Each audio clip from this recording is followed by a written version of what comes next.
जादुई घड़ा।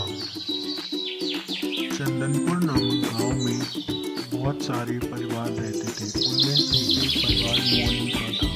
मोनू एक बहुत अच्छा किसान था, लेकिन उसके पास केवल 2 खेत थे।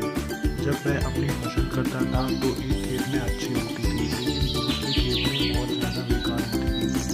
एक बार जब वह लाला की दुकान से बीज लेने के लिए जा रहा था तो उसने लाला से कहा, कोई ऐसा बीज दे दो जो मेरी फसल इस बार अच्छी उग जाए, क्योंकि मैं इस बार बहुत ज़्यादा परेशानी में हूँ।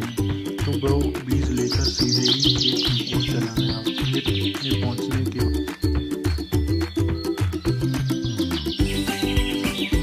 बीजों को जब वह बो रहा था, बीज उसने बो दिए और थोड़ी ही देर बाद उसका मित्र वहाँ पर मोनू आ गया था। मोनू उसे हमेशा चलाता रहता था।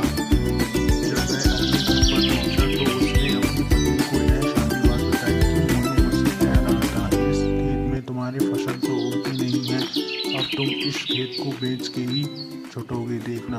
जब वह एक दिन अपने खेत में हल चला रहा था तो उसे कुछ लगा कि मेरे खेत में कुछ गड़ा हुआ है, तो वह एक औजार लेकर वहां पर पहुंच गया और गड्ढा करने लगा। जब वह गड्ढा कर रहा था तो उसने देखा कि वहां पर एक घड़ा छुपा हुआ था।